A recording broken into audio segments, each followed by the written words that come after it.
in authoring web texts as a genre is still new to most academics. So we have to do what we can as a responsible journal to help people. But I'm not talking about Kairos this morning, although I'm happy to answer questions about that if y'all want. Dave asked me to talk a little bit about portfolio building for y'all. So that's what I'm going to talk about. And it relates somewhat to my work with Kairos, but mostly about the things that the web texts that I've published in Kairos and in other online venues that publish web texts.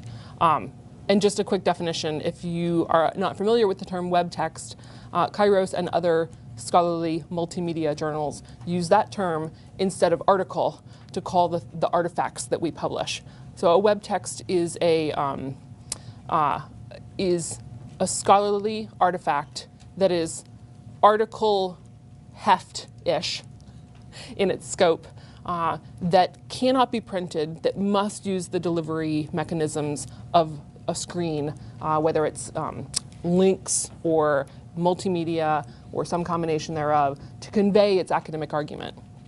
And a web text is also, I like to tell potential authors, which hopefully all of you are, that a web text enacts its argument through its design. Okay? So that the layout of these websites, essentially, with their multimedia and hyperlinked components, are making as much meaning through the written content as they are through the design elements, the overt design elements. So that's what I mean when I say web text. And that relates to professional portfolio work and why I migrated over the years to having an online portfolio. Now some of you, as Dave explained, my background is in rhetoric and composition, writing studies, digital writing studies. My deep background, as I like to describe it, is in electronic literature. I have an MFA in poetry, and I was getting that at a time when electronic literature was becoming sort of a thing, and ended up doing that for what would otherwise have been a traditional MFA. And so I'm bringing sort of that poetic and digital and word image combination, as we were doing in the mid-90s, experience to my editorial practice and to my scholarly practice. So all of that kind of informs my work as it's displayed in what I now call my professional portfolio. So I'm going to keep doing this so I can remember what my slides are. So I apologize if you're getting whiplash along with me. Now, to clarify, to start, so I know that y'all are working with a domain of one's own here, which I think is a fabulous program, project. And there's a lot of different ways that you can use your domain, and that y'all have probably already used your domain, or if you're not at Emory, you might already have your own domain, your own website, right? And I'm specifically going to be talking about how portfolios intersect with the domain that you might own. And portfolios, as we know from teaching, can mean a lot of different things as well. They can be these workspace, process-based things, like even paper-based, right, where students are collecting drafts of papers, et cetera, and they turn them in at the end of the semester. And those can be formative, right, where the instructor is giving feedback along the way, and summative, so that you get this summative feedback at the end of the semester. Or they can be sort of these, like a lot of capstone classes will have portfolios as their major project, where, like professional writing, students will put together a portfolio in order to go on the job market once they graduate as undergrads, right? Now, as graduate students and as faculty members, we're looking at portfolios in a latter way many times, right? Not always, but many times. So that's sort of the showcase product is what I'm going to look at. But in order to show you that, I'm going to take you through some of the process of building portfolios with my own work as a case study, go figure, because that's why I'm here. Okay, so you can't really see that at all, but I've got 3 different schools listed with these 3 different artifacts that I've produced, scholarly artifacts that I have produced throughout the course of the last 10 years. The IX, the visual exercises, was the CD-ROM that I produced as a graduate student with Bedford St. Martin's. And so it was sort of one of the big pieces that I did 10 plus years ago. It came out in 2004, so yeah, 11 years ago. And it was it's a CD-ROM. Now it's been redone into a website, an interactive website. But at the time, I was like, okay, I have this kind of content that I'm known for in my scholarly work. So thinking about how I might represent that. And then my first tenure track job at Utah State, this is a screenshot on the lower left corner of, I still have to do this, to remember my right and left. Lower left corner is a screenshot of a web text with the scene and the little pop-out window, and it's a co-authored piece where my part of the contribution for the web text was a close reading of a student's video poem that she had produced in one of my classes. So it has all these multimedia scenes cut out with close readings of each of the scenes in the poem. And so that was representative of a piece of scholarship. This particular piece happens to be the only peer-reviewed thing that I've ever, no, oh, that's totally not true. It was the second thing that I published in Kairos, and somebody else peer-reviewed it, so it was not, you know, I didn't have any, I wasn't in charge then. But it was a piece, it was an artifact that I needed to count as part of my tenure case, right? So I had to figure out how to represent this interactive thing that I can't print a video, so how would I be able to represent this as part of my tenure review? And then my second tenure track job at Illinois State, I produced this book, which I'll be talking a little bit about tomorrow. And so moving into more traditional things, sort of as I get to be an older scholar, and more pedagogical things in combination with the scholarship of discovery, if you will, that I do with more traditional articles. So these are the kinds of artifacts that have changed for me as my career as an academic has changed throughout the last decade. Over that 10 years, the look of my portfolio has also changed. Oh, I'm realizing I had to export this from Keynote, so like the lettering is kind of messed up on these. I apologize. So there's little subtitles that you can't read. They're in white. But if you read it, if you start with the flamingo and work clockwise, so the flamingo is a screenshot of my job portfolio when I went on the market, the tenure track market, for the first time in the fall of 2003 when I was at Michigan Tech. The lower version, the travelogue of an academic blogger, it's called, was my third year tenure review portfolio that I also used to go on the job market that year, which got me the job at Illinois State. So third year is a great time to go on the market, FYI, of your tenure track. It wasn't until I figured out what who I was as an academic. It took me a while to, because my academic identity with being a poet and being a rhetorician and a digital person, I sort of didn't know what I was doing for a while. Took me a while to bring it together. And then the one that's primarily black with the picture of me in the hoodie, the big picture of me in the hoodie, is my actual tenure and promotion portfolio. It was the first all-digital tenure portfolio that I can find in the US. Nothing about that portfolio was printed, and I got tenure based on that portfolio. So I'll talk a little bit about that too. And then the top right one is my current portfolio. And so a lot of these portfolios are serving dual purposes. Now the thing for y'all to note is that starting with the travelogue in the bottom corner here towards me, this was my first website that was really a WordPress install that was on my own domain. Okay, I'll talk about that move. But I'm going to go back to this one because I went through a lot of, all right, as a PhD student, when I went to school at Michigan Tech, it was a humanities program. It was not an English program, and it was not just a rhetoric program. The PhD title was called Rhetoric and Technical Communication. And I joked at the time that I did neither. And I called myself a new media studies person, right? Because like Lev Manovich's Language of New Media had just come out, and Remediations had just been published, and so like there were all these hip things going around, and I'm like, there's a buzz phrase that I can use. Because I did a little bit of comp, a little bit of rhetoric, a little bit of professional writing, a little bit of new media, a little bit of digital poetics. And I'm like, how do I bring this all together into an academic identity that makes sense for me? And I'm going to show you how I got to this, because this looks all nice and, well, maybe now it doesn't look all nice and pretty, but this is all hand-coded in HTML, and the graphics are all designed in Photoshop because, you know, WordPress didn't exist in 2003, I don't think. It was maybe it was just coming on. So like Blogger was still kind of like, so, you know, and because we were at Michigan Tech and we were proud of doing all this design work up there, it was, you know, everybody hand-coded everything at the time.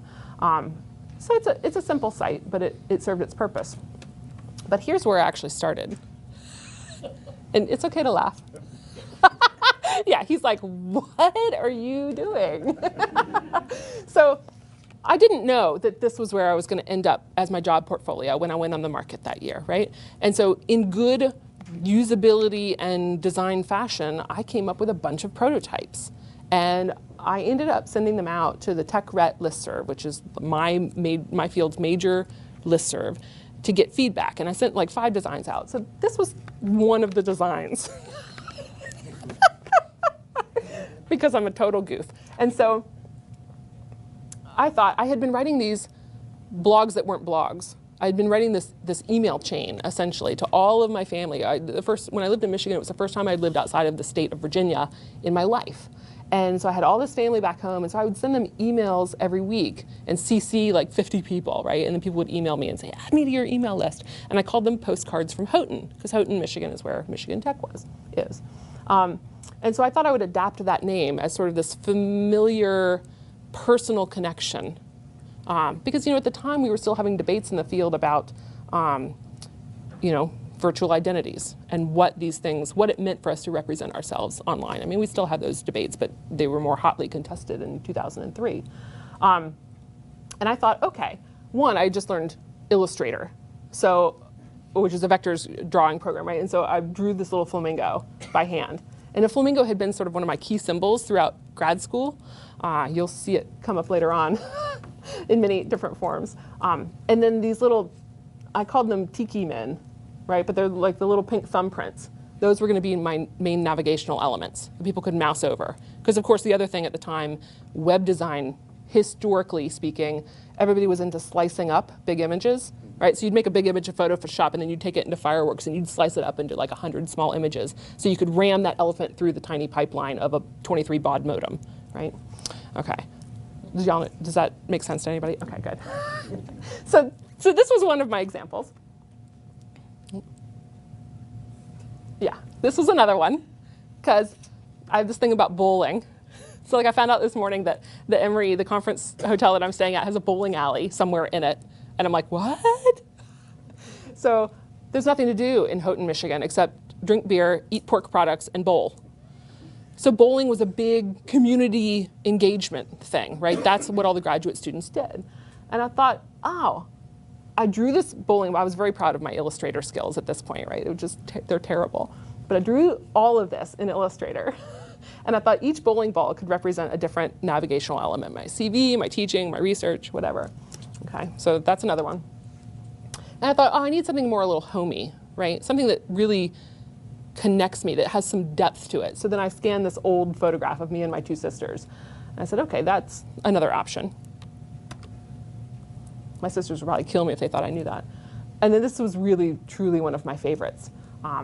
So this image of the flamingo, which actually came from my business card that I was using at the time, I repeated that, and then as you mouse over one of the flamingos, it would speak. It would have like a little MIDI file, right? That would say, research. It's so ridiculous, right? And I was so proud of myself at the time. It was so crazy. So there we go. Yeah, so I sent these out to the TechRet listserv, all of these examples. And I said, okay, you know, if any of y'all, like, I need some serious feedback on these. And so I had this set of feedback that my colleagues, some of whom knew me and some of whom didn't, or, you know, they knew of me maybe. And they're like, can we take this seriously? If I were on a search committee, if I looked at any of these, like, I'd be thinking, what the heck? Now, you have to kind of suspend your disbelief for a second and remember what the culture and design of the web was like over 10 years ago, right? Like, to have this this kind of graphic, this level of graphics represented as a professional website was radical, yes. But I was a new media scholar, and I needed to showcase my design skills. And within my discipline, that level of design skill was technologically appropriate, if not aesthetically and rhetorically appropriate. So, can we take her seriously? Doesn't seem professional due to the graphics, right? Are you trying to be professional or artistic? And that one struck me because I'm like, well, why do I have to make that split, right? Like, if I'm going to get, going forward with these combined areas, like, so that one, I was like, okay, Barry, I know what you're trying to say, but like, I don't know about that. And then Elijah pointed out, he's like, well, everybody knows you for these pink flamingos because I had these business cards that had them on it. So, why not? And of course, he was the only graduate student at the time. All the other were faculty members who were like, The graduate student was like, go for it. So this is a lesson to graduate students. Don't listen to each other sometimes. Right? Because of course they're going to support you because you're a cohort, right? That's the whole point, is like you're struggling through a PhD program together. And then you think to yourself, oh my God, all these faculty members, they're such fuddy-duddies. Well, sometimes that's wisdom, not fuddy-duddiness. But still, I'm kind of obnoxious, so I wanted to stick with at least the flamingo as sort of my trade symbol at the time. And this was an actual scan of my business card.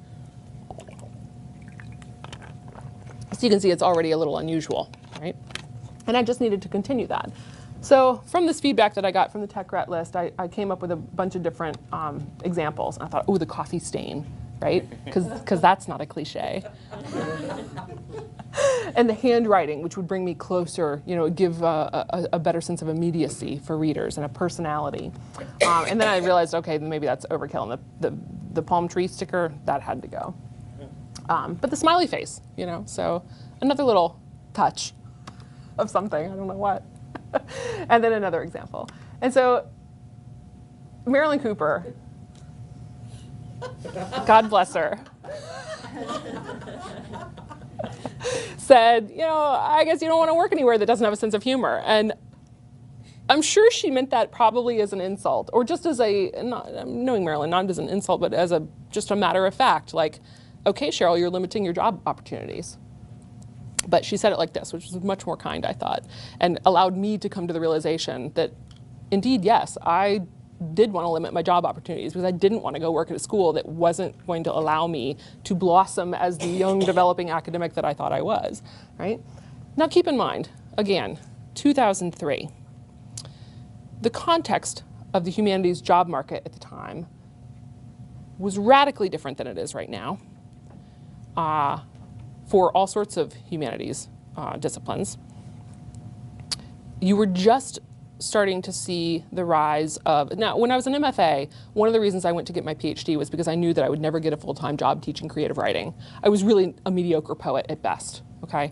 So I knew that I would have to, and I really liked teaching writing, and I liked teaching writing with technology, and so when I found out about PhD programs where I could learn more about that, I jumped field, right? And partly because I started reading the Chronicle, the job ads, because this was before they came out online, and we got the paper copies, and I'd look through and say, okay, all of these jobs in the late 90s were starting to want people who could teach with technology and who could teach in a computer classroom. And I had that kind of experience, but I needed a PhD in order to get a tenure-track job in that area at the time. So I did that PhD work, and then when I went on the market, I had this horrible, horrible mock interview experience. So how many of y'all are grad students? Okay, great. So how many of y'all have done, like if you're getting close to being on the job market, have you done a mock interview yet? Okay. Was it horrible, James? It wasn't terrible, but it wasn't fun. As my friend says, it wasn't hideous.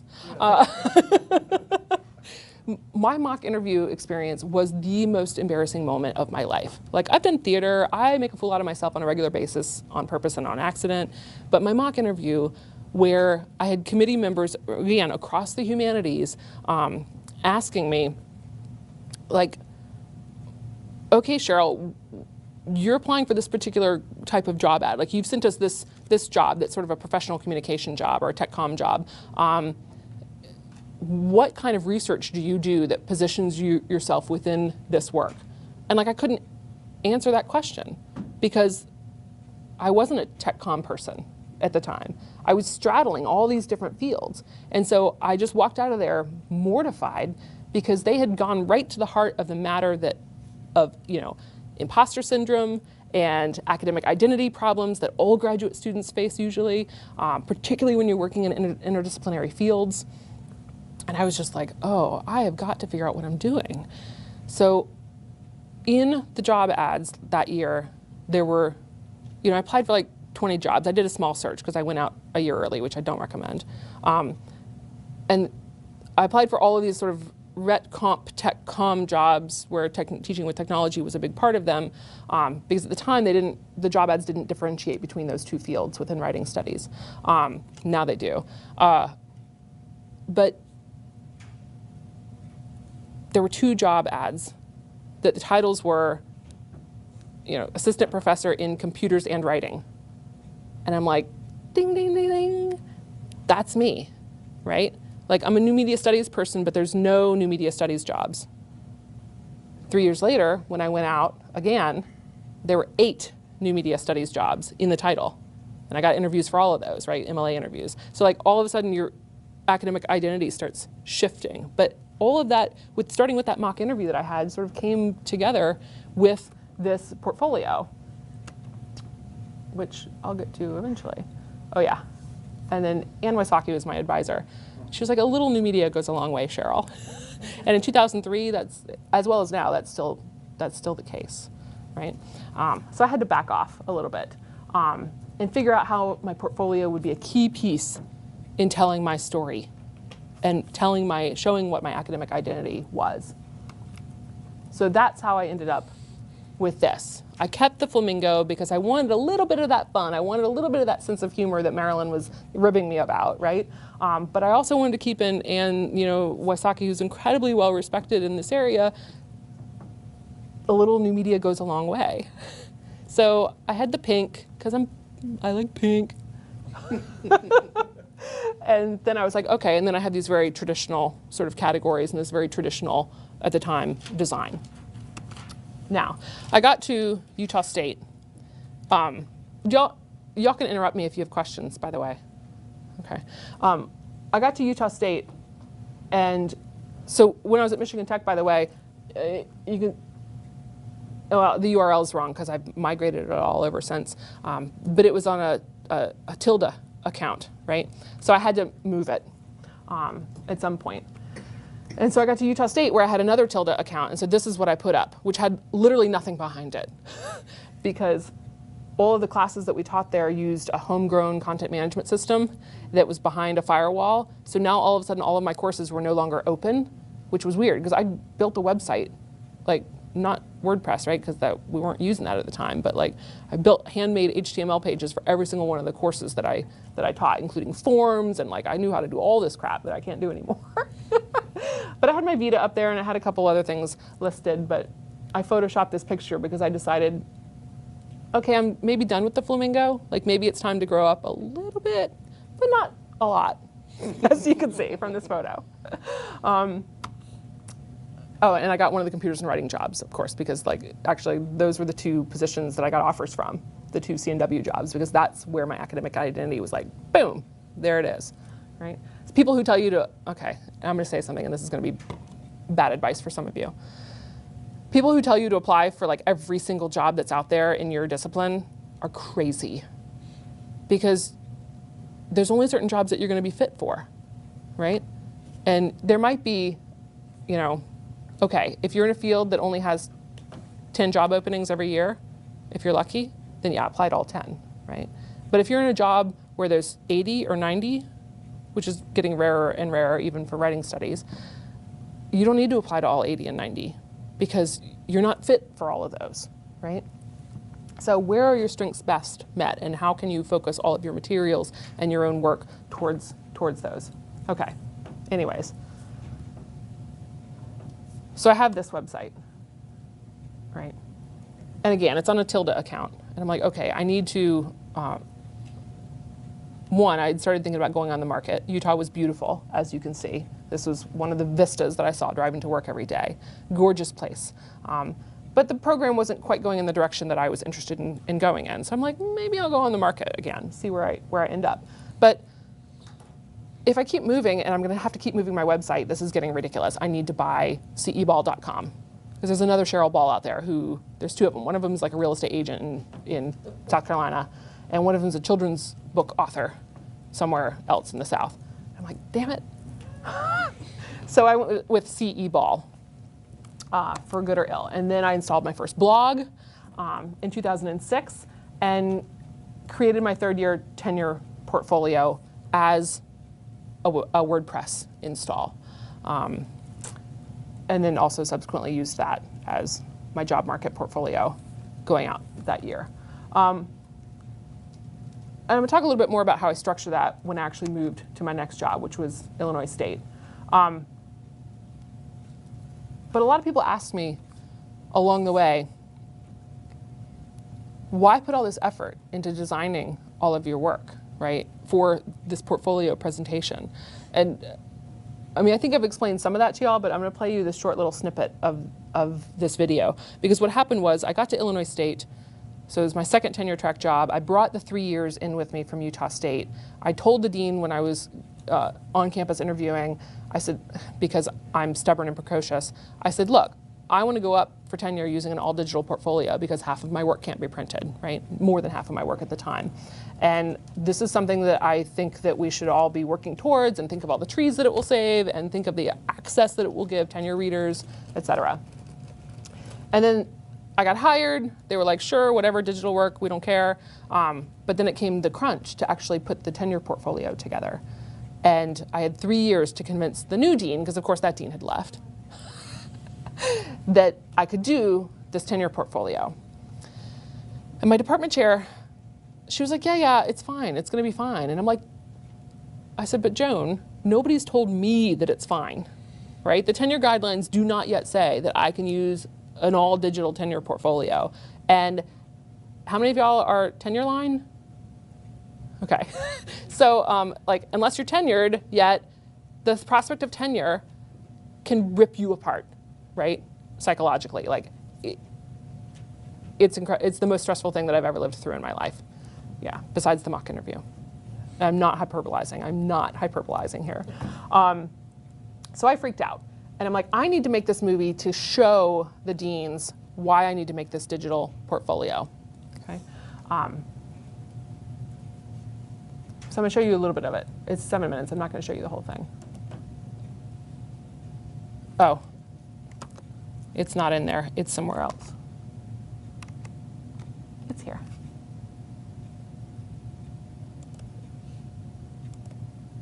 This video shows why I am submitting a digital tenure portfolio and how doing so is the best way to present my research and teaching, which focus on born digital or new media texts that cannot exist offline. Working in this area has posed several research questions in relation to my own tenure application.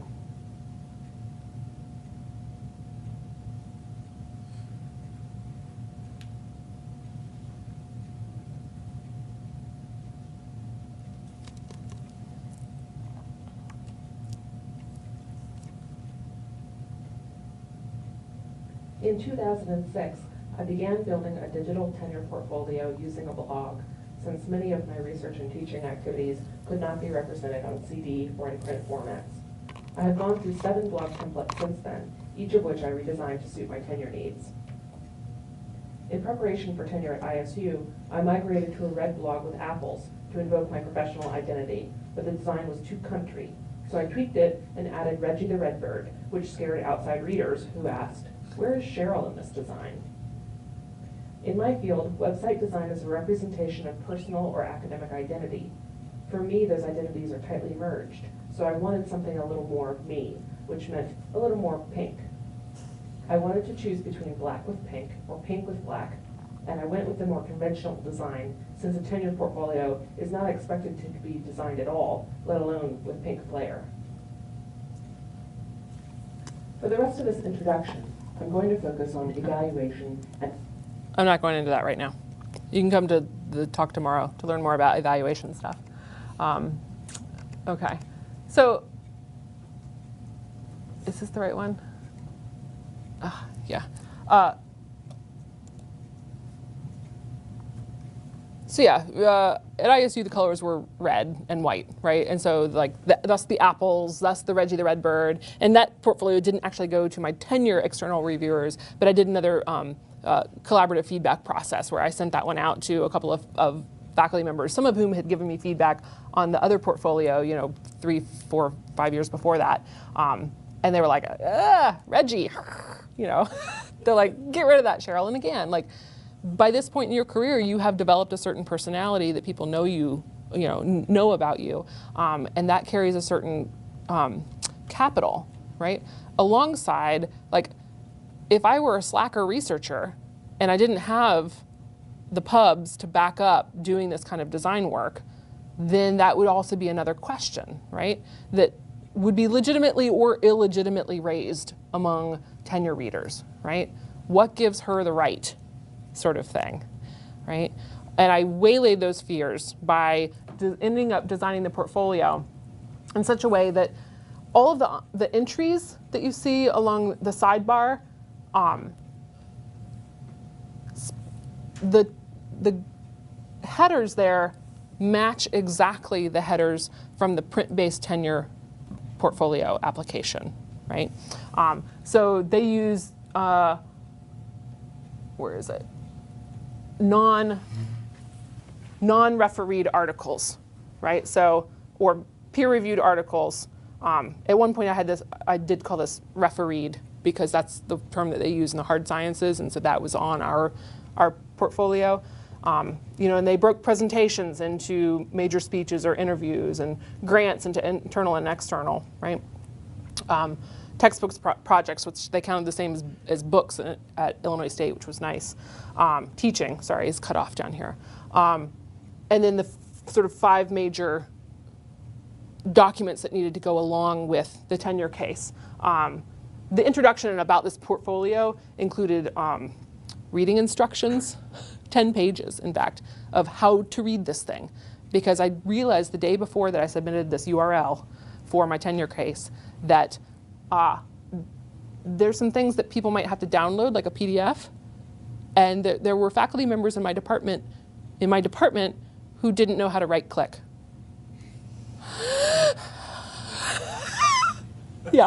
So on an infrastructure level, yeah. each of those are blog categories. So they're so publications, chapters is a blog category, and you've got a series of posts that have been categorized as chapters, edited journals, edited volumes, and they're collected on the sidebar in that sense. So it's all blogging. Yeah. So this would be categories, but I renamed it, right? And then there's the word cloud that you might have seen in the video were the tags, right? And so things were tagged like open access, closed access, SOTL, because that school was very much about the scholarship of teaching and learning. And so there were certain line items in the paper application that required us to gather all of our SOTL research into a separate category. But it also went in other categories, so I used tags in that way in the portfolio. So then publications was a major page, and then publications was the parent category, and these were the child categories. And then that's maintained as you've moved over from the portfolio to the current eball.com. Yes. You've got the same structure still in place where you're. So I'll show that. Yeah. But before we get there, there are 3 things that I want to point out about this design as a tenure thing. I'm using a template, right? Some WordPress template, I can't remember the name of it, it's written down somewhere on the site, that I tweaked because it had 2 sidebars, right? And there were tabs that you could sort of interchange the sidebars, and I was like, wow, that's way too confusing for readers, right? So I had to go into the PHP and figure out how to delete things out of the template. I don't know PHP, but WordPress is the beautiful thing to figure out how to trial and error things, right? So I just kept copies of everything. So that was one, that I made it so that it was I took a template and I tweaked it to suit my professional needs.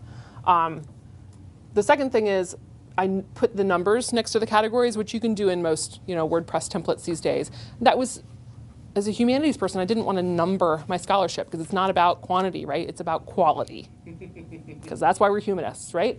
But when I showed that video, that 7-minute video to the dean, and he was like, yeah, we don't care however you do it, as long as your peer-reviewed articles are easily noted as such. That was all he wanted, was for the readers to be able to figure out what's peer-reviewed and what's not. And I'm like, okay, boom, peer-reviewed articles, 8, at the time, whatever. Non-peer-reviewed articles, 16, so that they could click on that category and it would list the blog entry, right, for each one of those things. There was a third thing I wanted to say, I can't remember what it is. All right. So that got me tenure. And then I was done with the pink. And I'm like, okay, Cheryl, now it's really time to grow up. You're an associate professor now, right? And I started doing all this international work, and I'm like, okay, like people from outside rhetoric and composition are starting to read my website. Oh, there was a cool job market story I wanted to tell you all about this. Yeah, okay. Not this version, the previous version. So I had the portfolio. When I was applying for one of those 8 new media jobs, I knew everybody else who was applying for those jobs. It's like an apocryphal story in my field, right? So when I went to the MLA interviews, when they still did MLA interviews for my field, they don't anymore, not really, I knew who the other 12 candidates were for the Illinois State job that I ended up getting, right? And so we knew going in, and we would get on chat, on iChat, remember that? And we would be like, okay, we got this information, we got that information. This was before the job wiki existed, right? And we would share information. And I went in, I'll tell you a funny story, and then I'll tell you a serious story about the portfolio. So the funny story is, I had the very first interview for the Illinois State job, the 8:30 a.m. the first day. And I walked in, and the department chair, this guy, at the time, it was this guy, Tim Hunt, he was wearing an Elvis tie and mucklucks. And I'm like, dude. So I turned to him, and I'm like, nice tie. And I knew half the people in the room. Jim Kalmbach, who's been a mentor of mine throughout my career, was on the search committee. And so I felt pretty comfortable walking in that room. And I was the only one out of the other 11 people applying who already had a job, right? So I was in a different privileged position and could turn to the chair and be like, dude, nice tie. And he laughed, and we laughed. And so then I went and I told all my friends on iChat, I'm like, when you go in tomorrow to the Illinois State job, make sure you ask Tim about his tie, like compliment him on his tie. And only my friend Doug, who was older but didn't yet have a job, took me up on the challenge. Doug Iman, my co-editor at Kairos. And Doug went in the next day, and he looked at Tim, and he's like, Tim, where's your tie? Where's your Elvis tie? And Tim was like, what? And Jim Kalmbach, who knew all of us, like just burst out with this big belly laugh. And Jim's like, it's a small field. It's a small field, and we all know each other, right? And we all know what each other is doing. So it was nice to collaborate with my colleagues on that job search. Doug actually ended up, now here's a real inside story. Doug got the ISU offer. And I'd also interviewed at George Mason that year. And they had 2 positions, a comp rep and a professional writing job. Doug got the professional writing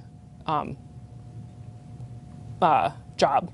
Like he got the invite for that. And I got the comp job. And so we were going to go work together at George Mason. And I was like, Doug, but I really want the ISU job. And I knew I was second in line because Tim had called me to tell me that I was second in line. Like chairs never do that. That was probably wrong of him. And so I had to talk Doug into taking the George Mason job so that I could have the ISU job. I said, you're not going to like it in normal. Trust me. And he did. And because he took that job and I took the ISU job, it meant that my friend Kathy could get the Old Dominion job because I was also up for that one. So it was like this nice little domino effect. So like keeping it close to your colleagues going out in the market can actually be a beneficial thing. It doesn't have to be cutthroat. So that's my fun story. But my story that relates to the portfolio is I was in a job interview at MLA that year, and it was like the last day. It was a school that was It was not one of my top choices. And I was feeling a little like, and so was the search committee. And so I'm sitting there and I'm taking it seriously, but they asked me this question out of the blue, like, how would I teach this particular class? Which I should have been prepared for. It was a total, like, typical question for the search committee to ask. But for whatever reason, I hadn't prepared for this particular class, which is like a digital culture thing. I'm like, I don't really do digital culture, right? I do digital rhetoric, I do digital writing, but it's not really the same thing. And so I just completely stumbled over this question.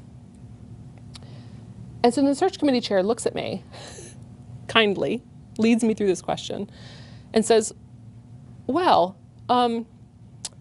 somebody else that we were interviewing for this job earlier in the day said that if they were teaching this class, they would use your article, blah, blah, blah. And then I was like, beet red, right? And then I got like this warm fuzzy feeling inside because that article hadn't even come out yet. It was 2006. The article was due out like in the January issue, of the next month, 2007. But I had posted it on my portfolio 2 weeks before MLA. And because I had RSS feeds set up on all my new posts, it had pinged somebody who was following my portfolio, and they'd read it and cited it in this MLA interview. And then I felt like a dork for not like thinking of, nobody wants to say, oh, I use my own book to teach this class. But it got the word out there in ways that I was never expecting it to happen. So portfolios can be really, really good thing. Okay, to conclude here, I had to get rid of the pink. I had to get something slightly more professional, slightly more international, approachable. And so I redesigned, again, with another WordPress template that I heavily tweaked. This one's called Z Card, Z-E-E, or Z Business Card, or something like that. It's linked somewhere on the actual site. And I did the same thing with, I don't remember what I have after this. Oh yeah, so I have all these headshots. Oh, so I have like 6 different headshots, and I just rotated them. So it just depends on which one you get as to like how you're feeling that day about me. And they just randomly load. They randomly load. Reload the page. Yeah, yeah. Oh, so, oops. Let me go out to it really quick. Where's the internet? That one. Okay. And so I'll show you then how the portfolio categories changed, or really didn't change. Oh, see, there it comes up with my stern face. Okay, so I have a Vita, and I've got a print version of the Vita that's in, this is a really ugly version right now. I had to add a bunch of stuff to it, and then I didn't redesign it. So it's loading. It's really ugly. It's usually much prettier than that. And then my 10-year portfolio statement, if anybody wants to read about like why I did the digital portfolio and stuff, it's under this research statement here. But the research thing, this is where I had to tweak a lot in the WordPress template. So I wanted the newest research, regardless of category, to be listed there. But I'm going to scroll down on the side here so you can see the research by genre. So you still have those main headers in some ways, and I've morphed some of them. One of the keys to this project was finding a template that would allow me to do parent and child categories, because not all of them, certainly in 2006 and 7 when I was first starting this project, did that, and now many more of them do.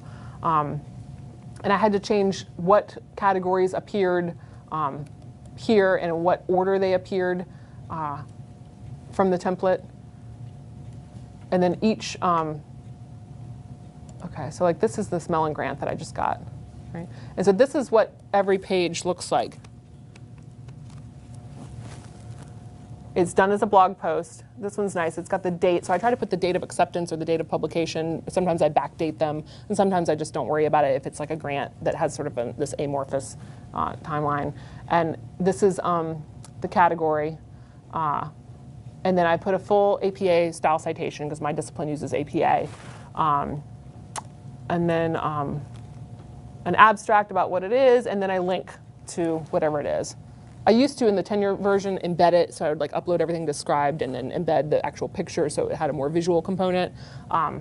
But I moved everything. I was telling Dave about this the other day. I moved everything from all these individual installs I had, and I had to wipe the whole thing to get a multi-site install on my host, DreamHost, and I had to upgrade servers when I did that, so it screwed everything up, and now some of the links are broken, and I didn't go bother to reinsert all of the graphic elements in it.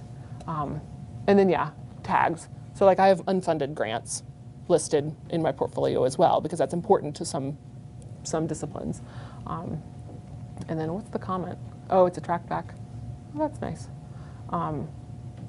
Sometimes I close comments on the things, sometimes not. And then my teaching philosophy, which is long and complicated. So I'm going to stop there and say this is all done in WordPress. This is all done on my ceball.com domain, my own domain. It's all WordPress templates that I've tweaked to fit the particular professional goal that I have at a particular time. So now it's not my tenure portfolio anymore, it's my professional portfolio, right?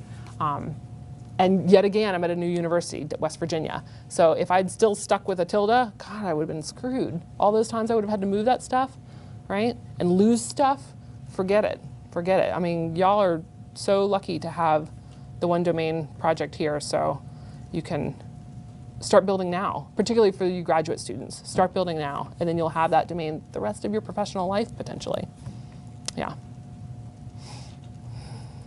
So do y'all have any questions or comments or like concerns about doing professional portfolios this way? Have you been on a tenure review committee? Have you looked at, has anybody gone up for tenure and submitted this that you've got to review? No, because I figure if I keep changing schools enough, I won't have to be on any of those committees. No. I have not had the opportunity yet, but I do know, I'm very pleased to report that early on when I still had that academic travelogue blog, I went to Findlay University and gave a talk there in Ohio. It's a small liberal arts school in Ohio about digital tenure portfolios. And because of that presentation, they migrated to a completely online tenure system. And Kent State, I know, has also migrated to completely online. And a lot of people are using SharePoint for things like that. But that assumes that the content that the authors, that the scholars publish can be contained within SharePoint, and it can't always be that way. Plus, I mean, I could have used SharePoint. I could have used, bpress or whatever the institutional repository is, something like that. But a significant chunk of my academic identity is the design of my work, right? And how design enacts arguments. So that's why I was so adamant about making sure that it was on my own domain, that it looked the way that I wanted it to look, etc. And I do know that, so that dean who when I got hired at ISU said, yeah, sure, whatever, we don't care. He told me this story that when you got hired at Illinois State, you were given a banker's box, right? Which a lot of universities do that. When I got hired at Utah State, they gave me a big blue binder, and they're like, "Here's your tenure binder. Start adding to it. You'll have annual whatevers." And then, of course, by the time people go up for tenure, they have 7 of those binders because one cannot possibly hold all the documentation that you need. And at Illinois State, they gave you a banker's box for that exact same problem because it can get really your tenure case can get out of control. So much so that it's typical, and for graduate students, if you aren't familiar with how the process works at a lot of universities, tenure is like the super secluded thing, right? Like you give your portfolio materials to some secretary either in your department office or in the dean's office, and she stores it away in some private place, right? Because it's almost always a she, and then the people on the tenure committee get a key. This is how it worked at Illinois State. They get a key to the special closet, and they have to go into the closet, and they cannot take your binder or box materials out of the closet because they're supposed to be confidential. I'm like, that's our public scholarship. I don't understand why it needs to be under lock and key, but like, okay. And the dean said, And so one day the secretary goes in there to put, like, before they did bankers boxes, people would be bringing this big plastic, you know, like bankers things that we used to have in our dorm rooms 100,000 years ago. And they would stuff them full of plaques. Like, they had gotten in all sorts of crap. And the pile tumbled down on top of the secretary and she broke her foot. And I'm like, tenure kills, people. But after that, they got rid of, like, the put it in whatever you want. Like, it had to all fit in the banker's box. And I was like, yeah, but, like, y'all have 2 weeks over the winter holiday to review this stuff. Like, and you have to come in, and the secretary has to be here to give you the key, and you have to go in the locked closet. Like, that seems like a lot of unnecessary work. He's like, yeah. And so they let me do the digital tenure portfolio. And on Scribed, I could see what my site statistics are, you know, like who's looking at my CV, when, from where, and what country, right? And so I went to go look at it just sort of randomly a month after the college level committee had met. And there was this huge spike on people reading my CV on Christmas morning. Right? And it was like all of these people watching the Christmas parade or whatever, waiting for the turkey to cook, reading tenure portfolios. Right? My tenure portfolio, because they could from their home in their pajamas on Christmas morning. I'm like, that's how it should be. I mean, no, it shouldn't be that way. None of us should have to read tenure portfolios on Christmas Day, but if they want to, they should be able to. Yeah. Kind of a parallel question. Have you served on any job committees, like hiring committees? And I'm wondering if your experiences. You know, obviously websites have changed in a long time in that time, but also just your experiences on the other side of the desk, if you've had them, about, Right. you know, how you view candidates' websites. I mean, I've heard a lot of kind of mixed opinions about it, especially outside of, like, the subfields that are related to tech. Right. And I know, like, I don't work exactly in a tech-related field, but I still, like, I was an early adopter here. I'm a graduate student of the Domain Project, and I'm still weirded out. We're doing 2 hires in our English department right now, assistant track, and so far 0 of them have any web presence. Like, and I mean, it seems strange not even to have a basic site, but even then, I'm wondering, you know, is some of it a fear caused by how these sites are being viewed? Are they still being kind of scrutinized to the point where it might be better not to have a site for some folks, depending on kind of how conservative hiring committees are? Right, right.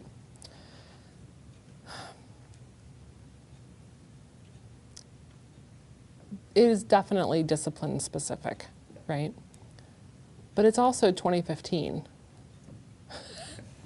And any scholar who says they can do research without the web is lying. Right? I mean, this doesn't mean that if you work in, you know, antiquities, that your website needs to look like this, right? It may be a little more subdued, and that may better fit your personality. Right? However, I know how difficult the job market is. Like, this is part of what I study, right? And so I know that it's very dangerous for me to say something like, how can any of us put out a personality that isn't us? Now, maybe y'all are better at splitting your personal lives from your professional lives. I am not. I live my work. I am married to my job and I love it, right? And so this is me at a party on Friday night. This is me in my scholarship. That's not the case with everybody, right? So I think that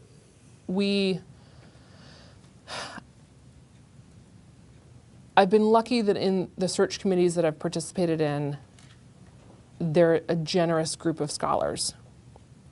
And I'm not always on, like, I often assist with searches adjacent to my fields, like creative writing or something like that, right?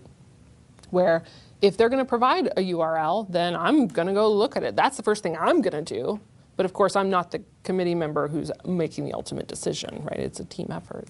But I wouldn't find it suspect if they didn't have a portfolio. Still, I mean, creative writers are some of the most prolific online presence people that I know because of the market in creative writing, right? But if you have a senior scholar who's like, oh, they have a website, and ooh, it's ugly, for whatever that taste evaluation, might mean to them, do you run with that because that's who you are as an academic? Or do you try to hide that light under a bushel, as my mother would say? That is a professional choice that you have to make. But, a lot of people, particularly in, I think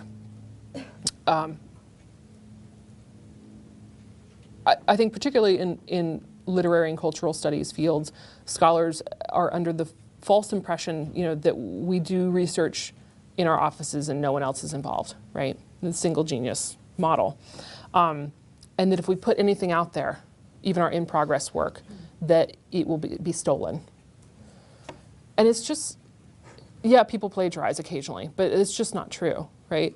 If you put your knowledge out there on the web, it marks it as yours, first of all. And then people Google the idea, your name is going to come up, right? Your website's going to come up.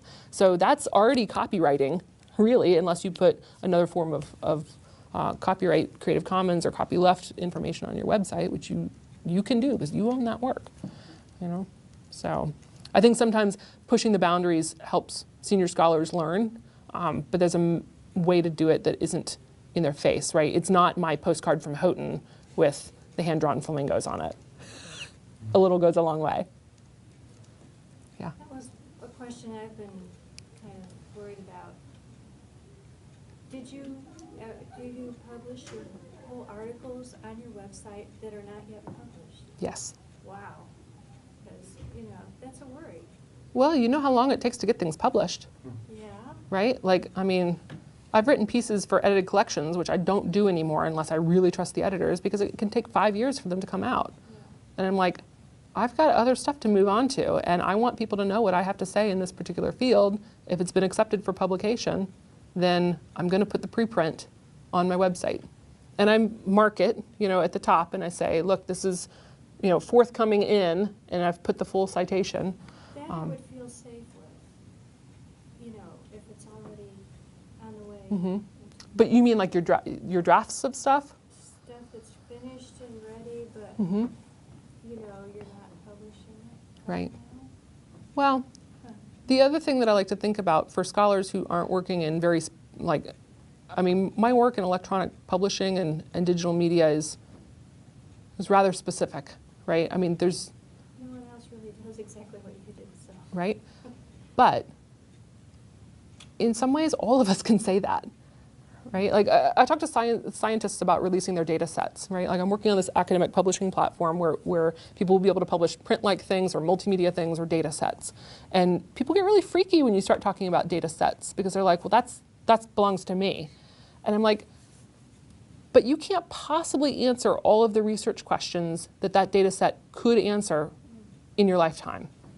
Even if you had a lab full of 20 people, you probably could not possibly answer all of the research questions that data set might allow to rise. So why not share it, right? And even if somebody wants to answer the same research question that you are posing on a text, on a corpus, on a data set, your methodological stance, your academic identity automatically is going to give you a different perspective than anybody else. Right? I pick on Shakespeare a little bit because I don't really know anything about him. But I imagine that people are still writing scholarship about Shakespeare, yes? Right? A little bit? So, somebody's always going to come up with a new way to do it. So if you have a dissertation blog, let's say, why not? That ensures that it's your idea. And if somebody uses that data set, then there's a citation for you, and Yeah. there's Yeah. another connection to make, and there's a collaborative opportunity. Yeah. I mean, certainly in digital humanities, for sure, we see citations in bibliographies that point to Wikipedia, that point to people's blog posts. I mean, blog posts have become a form of scholarly artifact in our field that is legitimate and cited in print publications. Can I ask a follow-up question? Have you ever had any problems, and it might not be the case for you because of the journals that you've worked with, but with pre-publishing something from a journal that's forthcoming in a journal, for instance, that has a firewall? Like, I'm thinking in yeah. terms of, like personally, I don't love the idea of those firewalls, but sometimes the most prestigious journals in your field Right. are behind them. Right. Like if Oxford University Press is in charge of that journal. Have you ever had, not exactly a cease and desist, but like a request to take anything down? No. No. Never. That's good. Never. And here's why. 10 years ago when I started publishing, and I do have some stuff in print traditional journals, right? The publishing agreements were not written as such as they are now, that you can publish preprints usually on your personal repository without any harm. So I would just break copyright and do it. It's a scholarly article, like really, who the hell cares, right? Like Sage can come after me and I'll take it down, but they've never asked. In the intervening years, publishing agreements have radically changed so that all of the major publishers, Taylor and Francis, Sage, Elsevier, they all allow you to publish your preprint on your website or in your institutional repository before the thing has come out. So it's not an issue anymore. The third thing I'll say is that there are ways to amend the publishing agreement so that you retain copyright on your own freaking work, right? And that's the ideal. There's a lot of, I think Stanford has a version, Creative Commons has a version of this publishing agreement. There's a couple floating around. I can't remember all of them right now. Spark, I think, has a version where when you get sent, like if you submit to a Taylor and Francis journal and they send, accept your work and send you the contract for publishing, and it says you're signing your life over to us by letting us publish this, and you no longer have access to your own work, because that's really what those things say. You send them this alternate one back, and it's a negotiation process. And I've done that with Taylor and Francis. I've done that with Sage. I've done that with Elsevier. I've done that with Equinox Publishing, with a bunch of different. I've done that with Utah State University Press. Now, I will say that there was an editor in my field for one of the major journals in my field. And she and I have an unspoken agreement that I will never publish in her journal, because she knows I'll break copyright and I'll publish the PDF version, the final version, on my personal portfolio. And she has publicly called me out in MLA presentations about it. And I'm like, what you gonna do? And so because I respect her as a scholar, I am not going to offend her by publishing in anything that she edits. Like, she invited me after the fact to submit to an edited collection that she was doing, and I was like, no. But another edited collection from another editor with the same press, I am in, because I know that guy doesn't care. So, I mean, granted, well, I don't have tenure. I had tenure, and then when I moved, I came in untenured, but I'm associate, so I have to go up for tenure again next year and promotion to full at the same time. It gets complicated when you move around at this level, right? But, so I made the decision when I was going up for tenure last time that I was only going to publish in OA journals, or journals that would allow me to post my stuff online. Because some of the stuff that I have to write about, administrators are not going to go to an OA journal to read it, because they feel like if they don't pay for it, it's not worth anything. Whatever. But yeah. I also don't review for any publication that isn't OA, because it's giving my time away for free, and I don't have that kind of time. I don't know what OA is. Oh, open access. Sorry. Open access. There's different levels of open access, right? There's sort of the gold standard, which is it's free and anybody can get to it at any time with an internet connection. And there's green open access. It's a confusing term. I don't really understand why they call it green.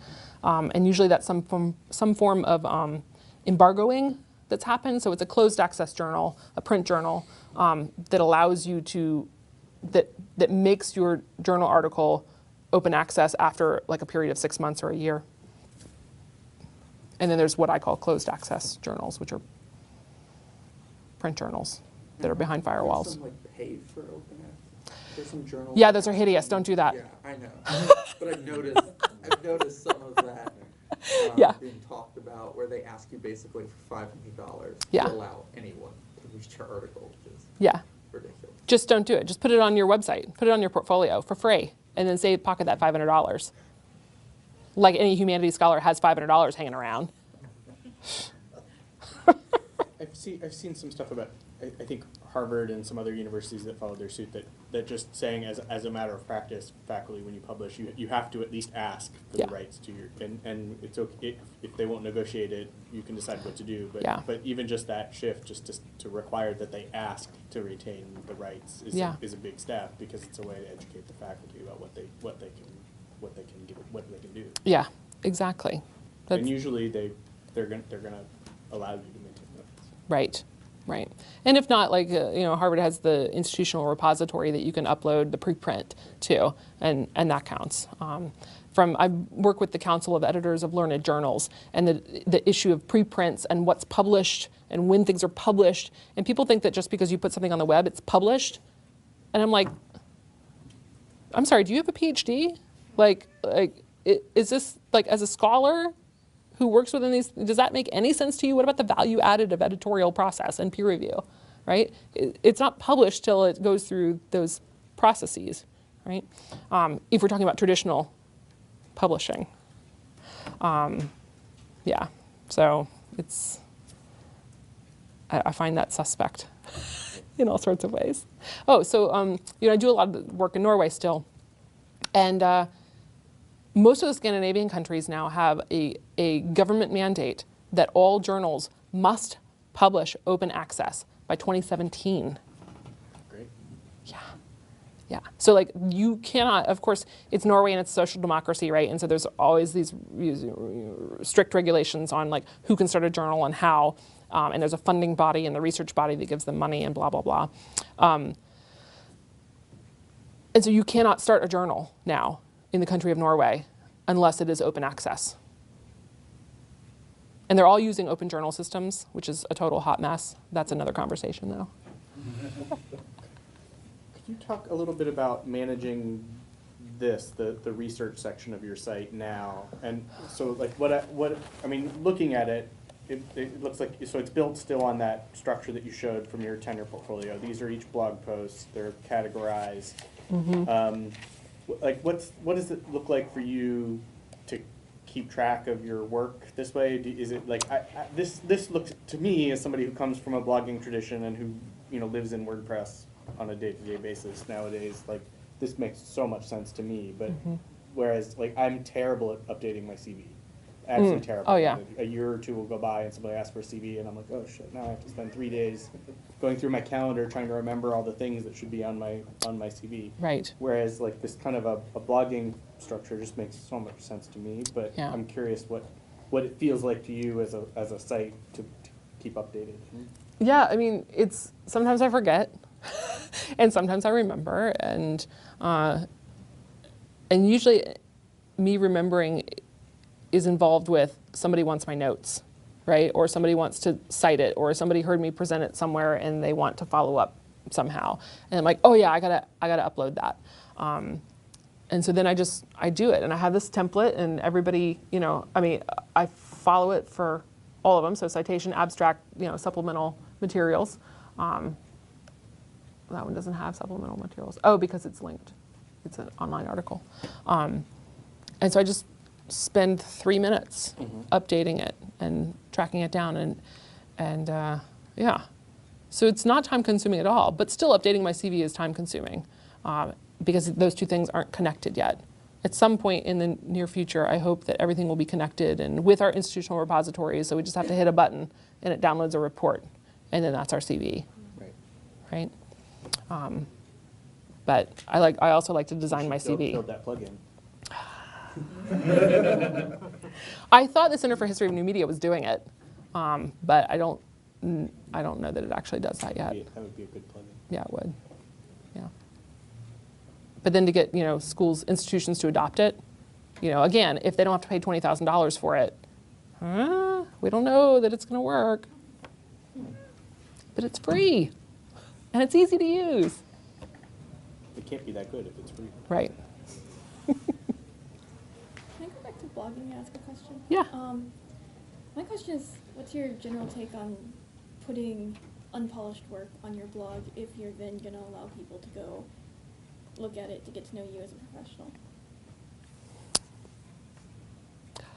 I mean, that's a level, it goes back to the issue of comfort. Yeah, what are you comfortable with? It's easy enough to password protect things if you're just thinking through something, or to not publicize it or not have Google index it, et cetera, if you're just sort of working through some ideas. But if there are things that you're writing about that are the crux of part of your argument of how you're bringing some different things together, then why not make that public? I would like to think that hiring committees are smart enough to recognize the genre differences between an off-the-cuff blog post, right? There's personal blog posts, there's academic blog posts, right? There's all these different genres within blogs, right? And so if we make that clear as scholars and not have, if you have a subdomain for, okay, on this subdomain, this is my personal stuff, and like maybe I'm gonna password protect it, and I'm gonna blog about my cats, right? Unless you study digital culture and, cats, right? In which case you might want to integrate those things. But then you might have your personal, your blog about Clarissa and what's taking shape in your academic mind about that. And why would you not make that public necessarily? But it's also good to use your advisors here as a touchstone, right? And say, okay, can you sort of look through this and let me know if there's anything here that's way off base that's going to raise red flags on the job market? So that's always a good thing to do.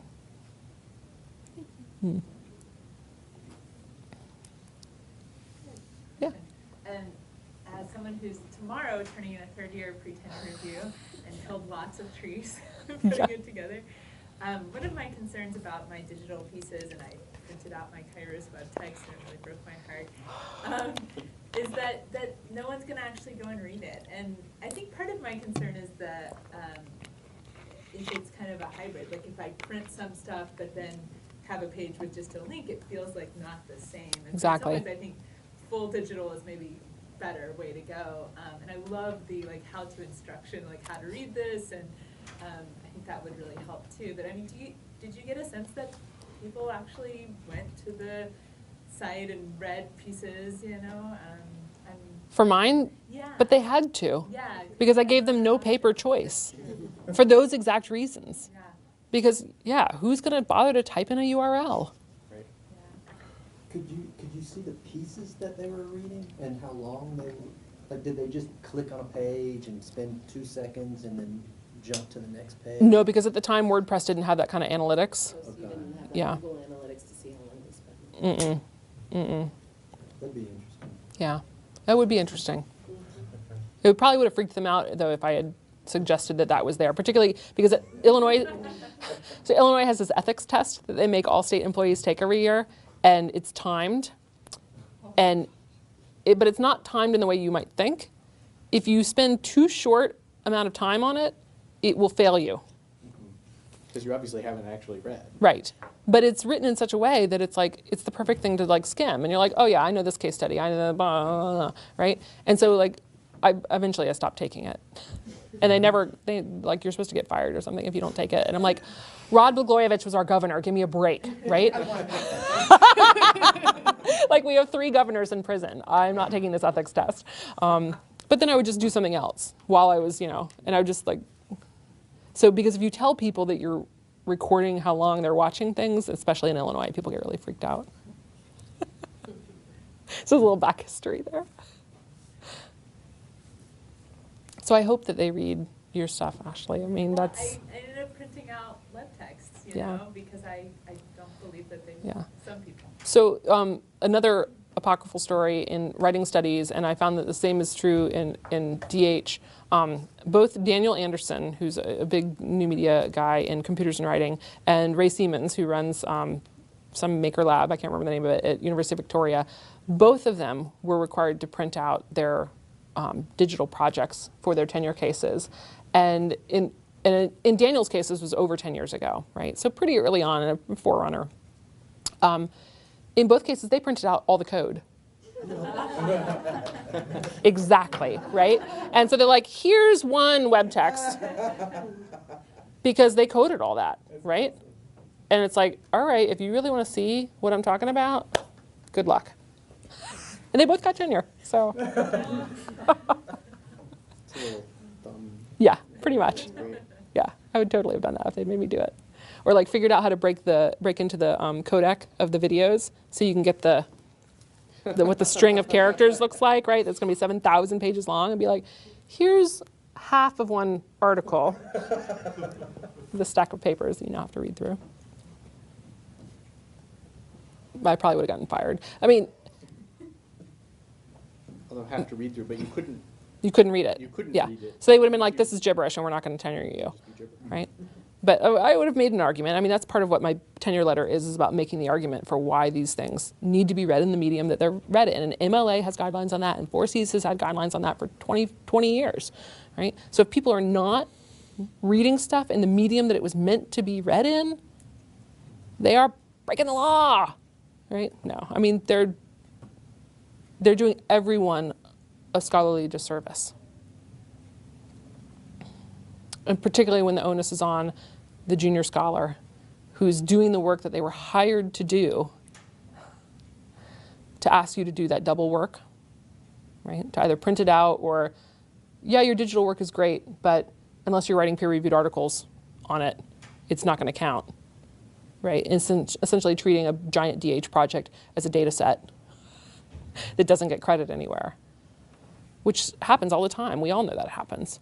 But changing the model and having the guts to try and change the model, which is the hard thing.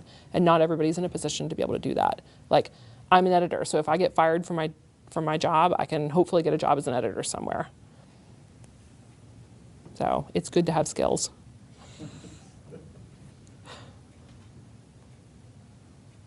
All right, well, thanks everybody for coming and for your excellent questions, and let's Yeah. give Cheryl.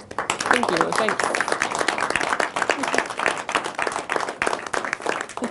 And David, you want to say something about the talk tonight? Cheryl will be giving a lecture tonight